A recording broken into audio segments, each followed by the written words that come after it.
A very good evening, dear viewers. Welcome to English News Bulletin here on Rwanda Television. We believe you had a good Monday. Let's begin with the top stories. Rwanda says repatriation of refugees from the DRC will only begin when peace is fully restored in the region. Also in this bulletin, 32 years since the signing of the Arusha Peace Accords, we look at how the historic agreement shaped Rwanda's journey after the genocide against the Tutsi. And on the international scene, over 1 million displaced people in northeast Nigeria are left without food aid as the World Food Programme suspends support.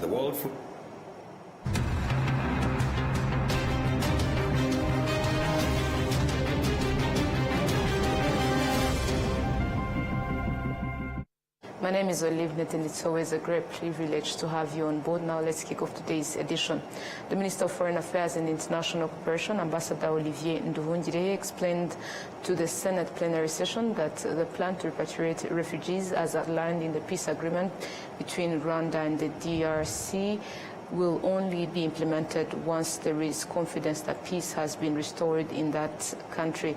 He made these remarks on Monday, during the Senate plenary session, deliberation on the rationale behind the draft law approving the ratification of the peace agreement signed between DRC and Rwanda in Washington, D.C., June 17th. Before the senators approved the draft law ratifying this peace agreement, they first raised concerns including the issue of voluntary repatriation of refugees, questioning whether the causes that led them to flee had been resolved. They also inquire about DRC's willingness to permanently resolve the issue of insecurity, including the dismantling of the FDLR militia group.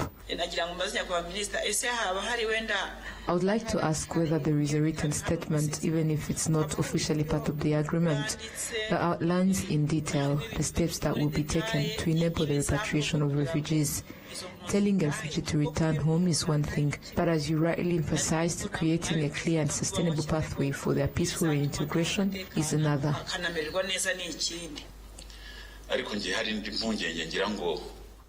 There is another concern. I would like the Minister to clarify whether this issue was discussed with the mediators while meeting with the representatives of the DRC. One of the most critical elements of these agreements is the uprooting of the FDLR militia group from the DRC. Once that is achieved, we would also be willing to remove the defensive measures we have in place. However, the actions of the Congolese government are creating confusion. The confusion lies in their misinterpreting of our defensive measures, falsely claiming that we are present in their territory.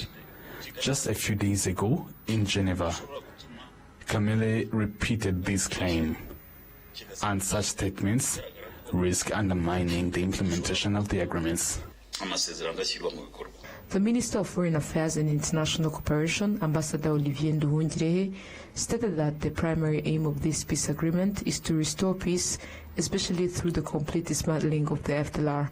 He added that refugees would only be repatriated once there is assurance that peace has been established.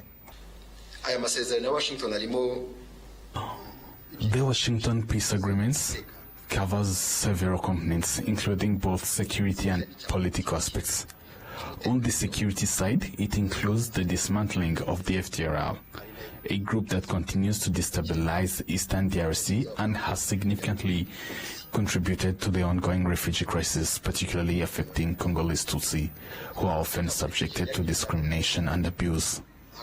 The political component involves the need for dialogue between the DRC government and the AFC M23, aimed at addressing the root causes of the conflict.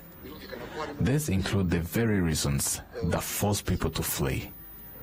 Once all these elements are effectively implemented, it would create the necessary condition for the voluntary repatriation of refugees.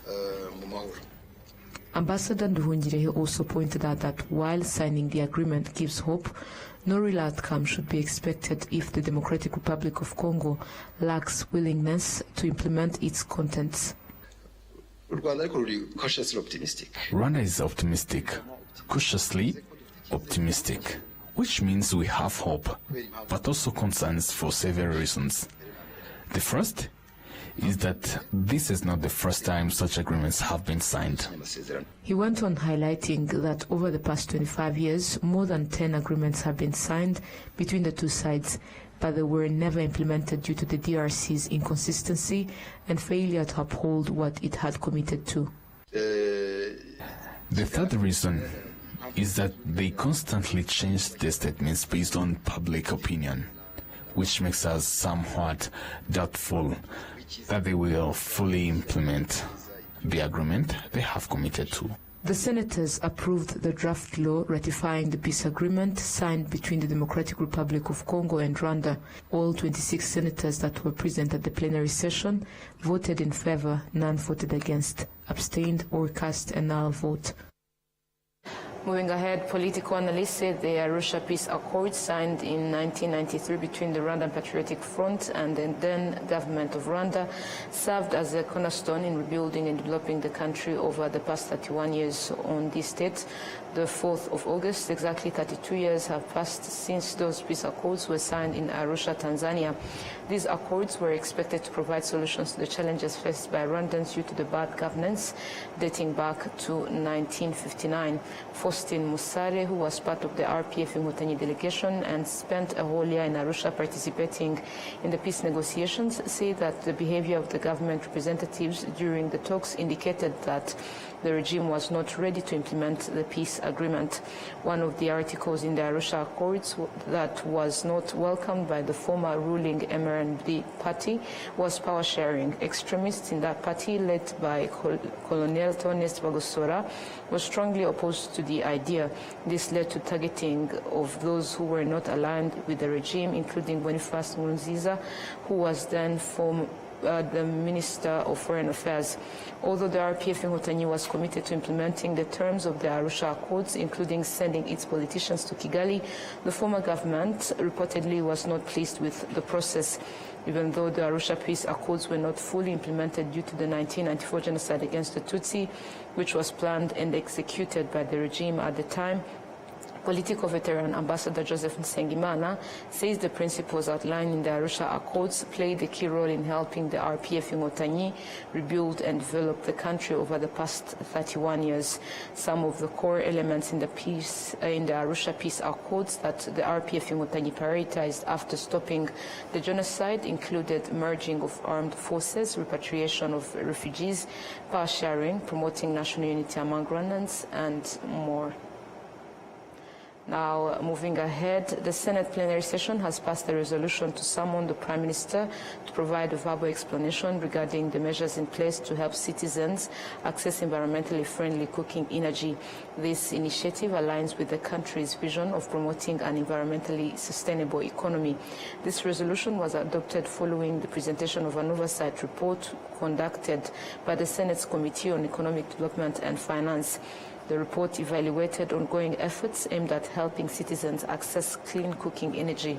It emphasized that significant challenges still hinder the program from achieving its goals. These include the limited financial capacity of citizens, lack of access to modern equipment, and the gaps in the enforcement of regulations governing the use of modern cooking fuels. Some senators noted the need to improve existing policies, provide affordable and user-friendly equipment to the population, and intensify awareness campaigns in rural areas where the problem is most severe.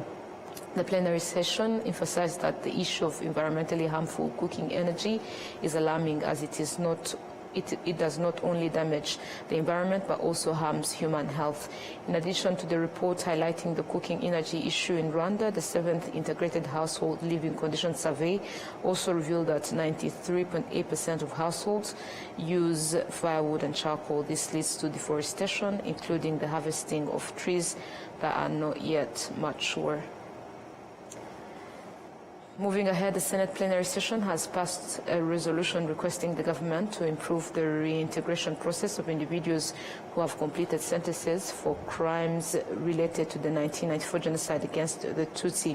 The focus is on adequately preparing both the released individuals and the communities that will receive them, as well as ensuring continued support to foster peaceful coexistence. This issue was raised on Monday when the Senate's Committee on Foreign Affairs, Cooperation and Security presented a report to the plenary session on the oversight conducted regarding efforts to combat genocide ideology and promote national unity and resilience among Rwandans. In its analysis, the committee emphasized that poorly managed reintegration of genocide convicts into society could lead to resurgence of genocide ideology, thus threatening the reconciliation and peace process the country has pursued for over 31 years. Senators stressed the importance of focusing on the youth, ensuring they are thoroughly educated about the values of unity and resilience, as they are the foundation upon which Rwanda is built. On the health sector, members of the parliament have begun voting on a draft law regulating health services, which contains 111 articles, and this includes a provision that allows adolescents to make decisions related to their sexual and reproductive health, and another allowing the use of technology to help people who cannot conceive naturally, among others. And Gladys has more on this. So the expectation is that there's going to bridge a gap between what was voiced by the society and the needs of the population that we see, and bridging it with how the health services are advancing and the technology that we have in it. I can provide a few examples.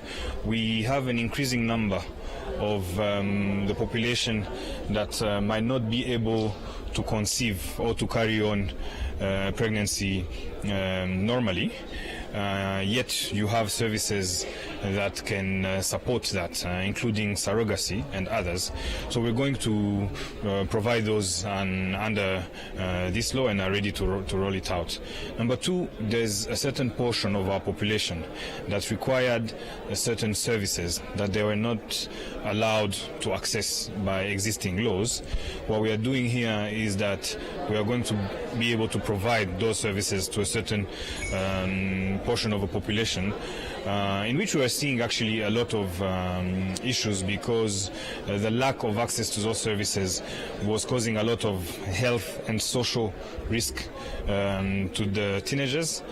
But also the children that were born from these teenagers, we saw that children born to teenage girls have a 38% increase in risk to have stunting compared to others. So we are protecting not only these teenage girls, but also their offsprings to prevent that, so that we have a society where everyone can perform to their best ability.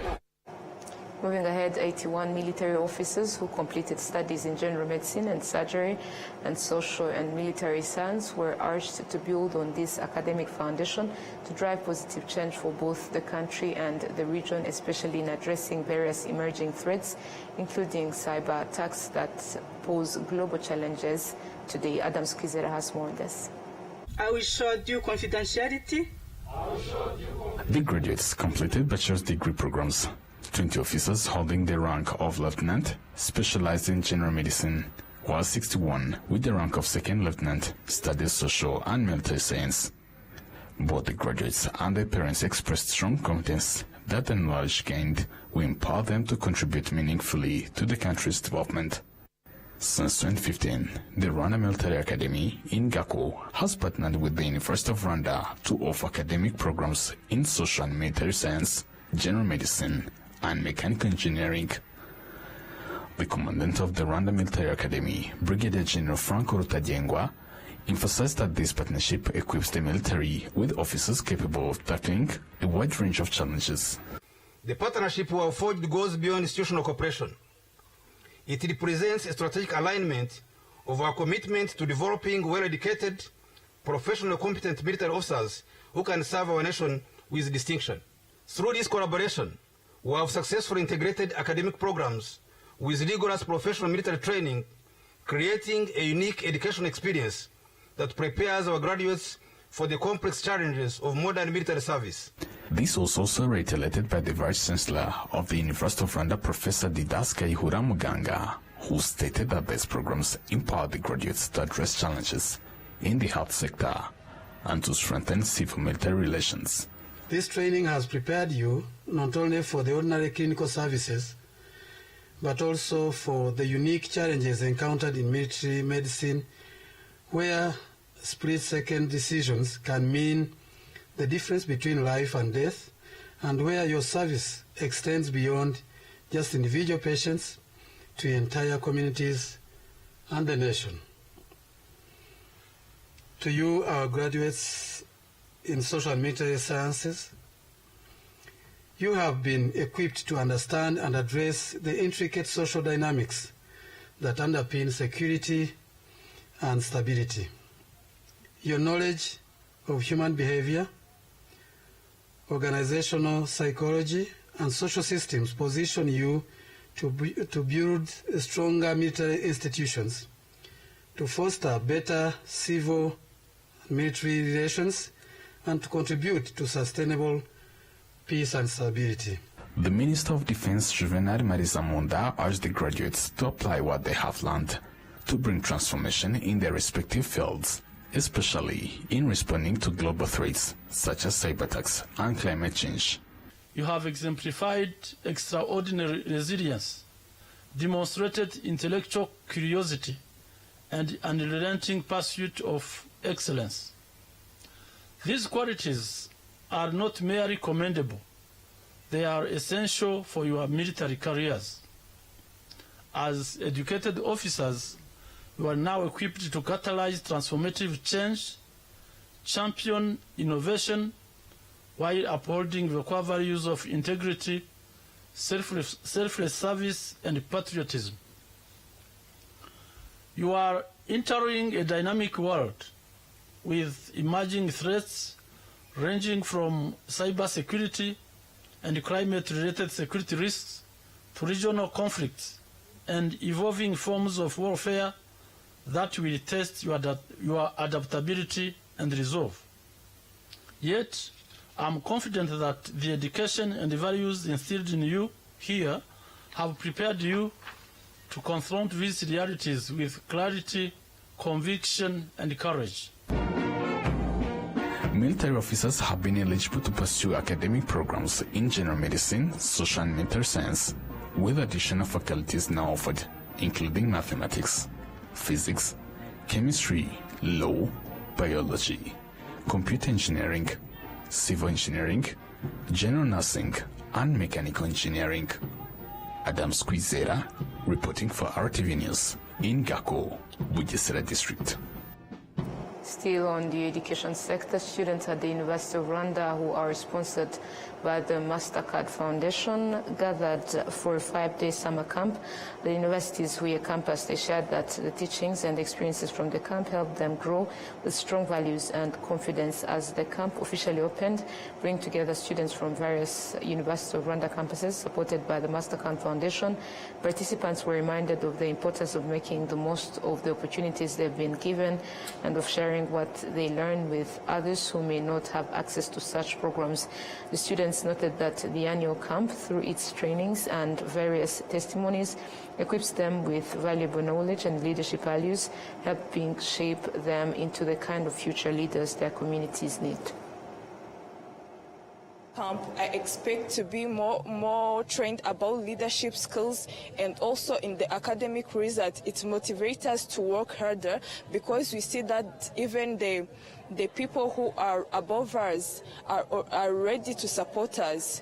And when people are ready to support us, it motivates us. It shows us that we are strong. We are going to be strong people when we have people who are at our back, pushing us to be better than we are now. It's a program which recruits young students all over the world, maybe, if I can say.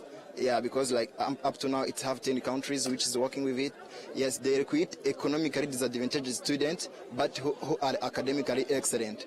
So it is in that journey where this event happens, like this summer camp happens, to equip scholars with skills and knowledge required for them to be successful in our journey.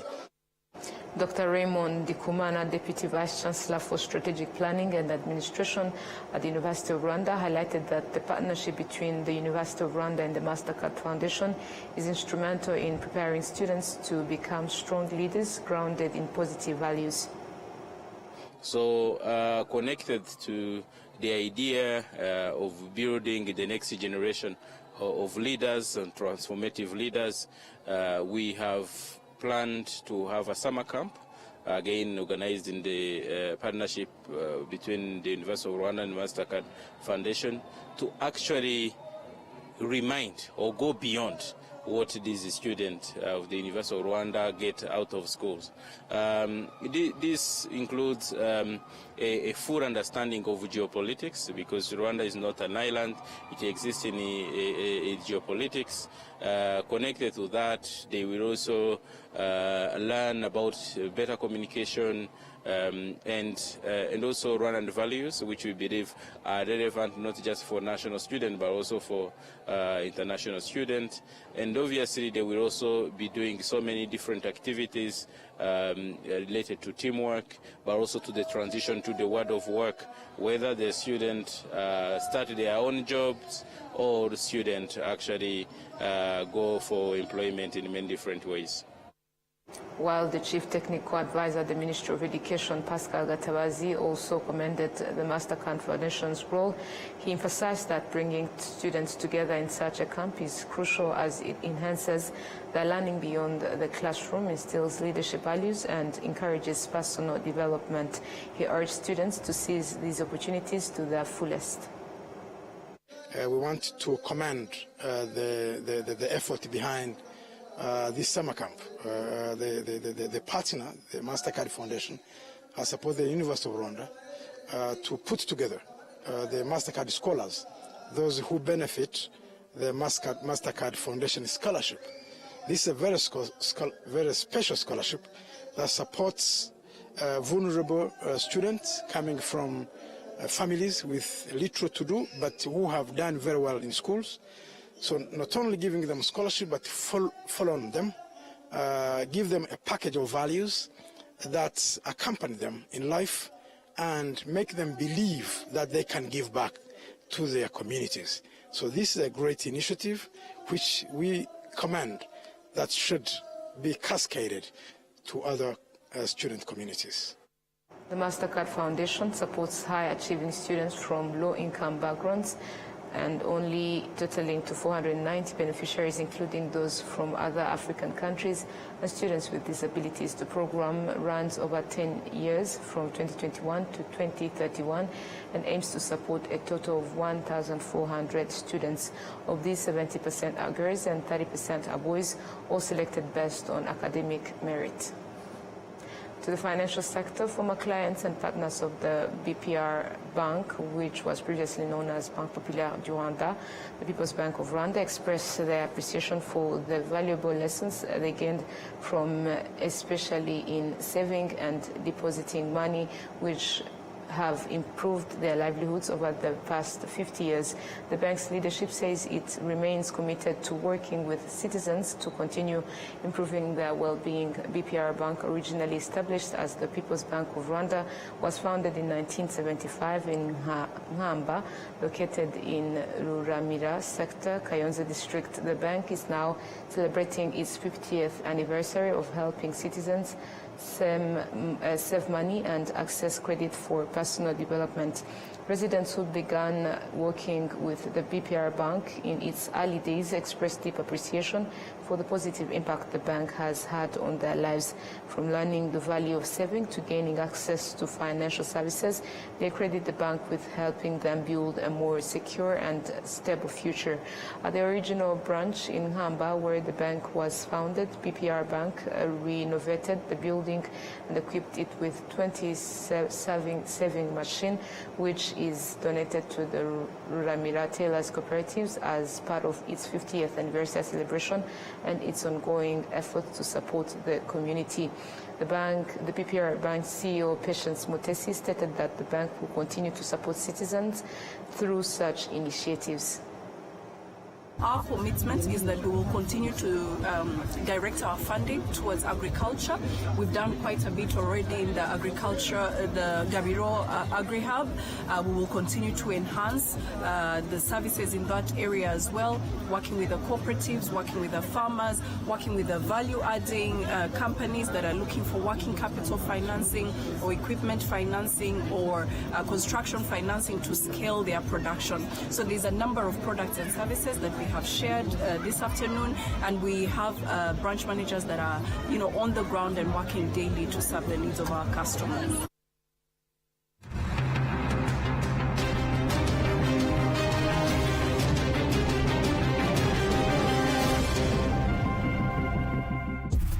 During love's moments, laying hooks,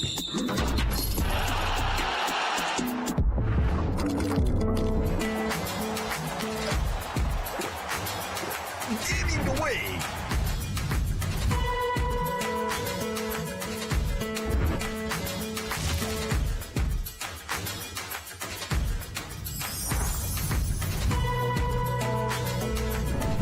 making moves,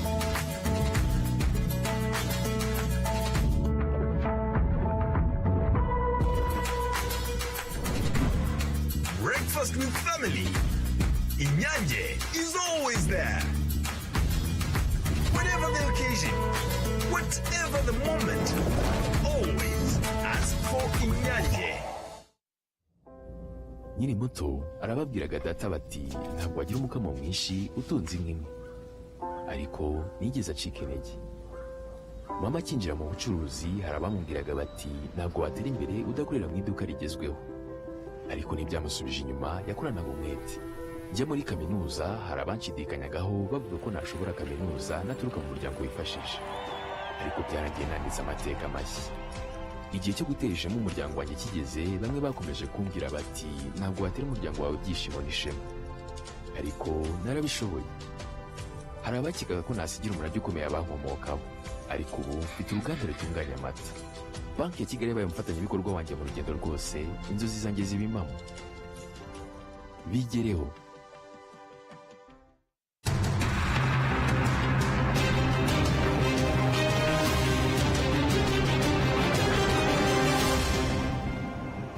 You're still watching RTV News. Now let's take a look at what's happening at the global scene. The World Food Programme has been forced to suspend food aid to 1.3 million displaced people in northeast Nigeria, exacerbating at already dire humanitarian crisis as victims of the 15-year Boko Haram conflict struggle to survive. Many are resorting to dangerous measures such as venturing into hostile territory to collect firewood or farm. Al Jazeera has the details. In camps across Nigeria's troubled northeast, a growing sense of despair. The World Food Programme is suspending food distribution to 1.3 million displaced victims of the 15-year Boko Haram conflict. Even at the best of times, people here say food aid barely sustained them. Now, that lifeline has been cut off. This will devastate us, but what choice do we have? There are no jobs. Even if there are, they're heavy labor. Many of us are too weak to do them. These are families who fled violence, lived in limbo for years, and survived on humanitarian aid. Now many are forced to fend for themselves, heading into the bush to collect firewood or trying to farm in dangerous terrain. Many never return. They are either killed or taken by the fighters. It happened to my neighbor just days ago. The United Nations says without immediate funding, the consequences will be dire. Approximately 1.3 million people will be left with very dangerous choices if no food assistance is available. That could be joining armed groups, or risking their lives to migrate, or exchanging sex for food. More than 2.6 million people in the region are facing moderate to severe food shortages. Now aid workers say the most vulnerable, especially children, are even at greater risk. Doctors Without Borders warns malnutrition cases are already rising, and the United Nations says unless more money comes in, it may shut down facilities treating more than 300,000 severely malnourished children. Officials are now forced to make difficult choices, to focus scarce resources on the broader population of 5 million or to try to save the displaced. Here in the markets, the prices of local grains have crashed, yet many people can't afford 2 meals a day. The loss of the local currency's value has hurt people's purchasing power, and it's even worse for victims of Boko Haram's 15-year violent campaign here in the northeast. As the funding dries up, the humanitarian crisis in northeast Nigeria is worsening. And for the displaced, the end of food aid could mean a choice between starvation or something far worse. Ahmed Idris, Al Jazeera, Maiduguri. Moving ahead, despite 3 years of war in Ukraine and sweeping sanctions, Russia's luxury property market is soaring to record heights. High-end development are popping up across Moscow as international restrictions keep Russia's wealth locked inside the country. Al Jazeera once more. The luxury property market is booming in Russia's capital. Before the war, rich Russians invested in London, the French Riviera or Miami. Now the complexity of investing overseas due to sanctions, as well as bans on entering Europe or the US for many, and the unstable ruble exchange rate, means people are buying at home. The premium class real estate market is doing very well here. Prices show steady growth every year. There's a lot of liquidity in the country. In 2024, the sales volume increased by about 40% compared to the previous year, and it continues to grow rapidly this year. These are projects aimed at the most demanding tastes, drawing on Russia's rich cultural history. This estate is called Residence 1864 because in 1864 the famous Kokorev Inn opened on this site. It was a place of attraction for the intelligentsia of that time. Repin, Tchaikovsky and Tolstoy liked staying here. The most beautiful and expensive projects are located within walking distance of the Kremlin or on the banks of the Moskva River. This is one of the best addresses in Moscow, close to the Kremlin and with fantastic views across the Russian capital. The sellers say it competes with similar properties anywhere in the world in terms of fit-out and features, but it doesn't come cheap. But for all those who aren't part of the 1% in Russia, there are other types of property. Yet nowadays there is little incentive for real development. The previous growth model, which existed in Russia for the last 2.5 years, implied state subsidies and cheaper loans. But due to a high key rate of Russia's central bank, mortgage loans have become very expensive. Plus, less people are now willing to work on construction sites. All that has led to an increase in housing prices for ordinary Russians. Most have to moderate their appetites and not wait for their housing conditions to improve. Sanctions have forced developers to use complicated import methods for building materials, resulting in higher costs that only the more affluent can afford. So for now, the growth in Moscow's real estate market is predominantly at the top end, while the vast majority of the population has to wait for better times. Yulia Shapovalova, Al Jazeera, Moscow. This Al Jazeera story brings us to the end of tonight's bulletin, but before we say goodbye, here is the headlines that we had in this bulletin.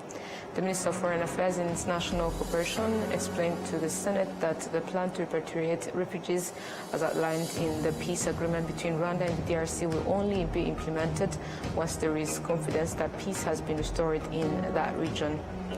Political analysts say that Arusha Peace Accord, signed in 1993 between the Rwandan Patriotic Front and the then government of Rwanda, served as a cornerstone in rebuilding and developing the country over the past 31 years. In the international scene, the World Food Programme has been forced to suspend food aid to 1.3 million displaced people in northeast Nigeria, exacerbating an already dire humanitarian crisis.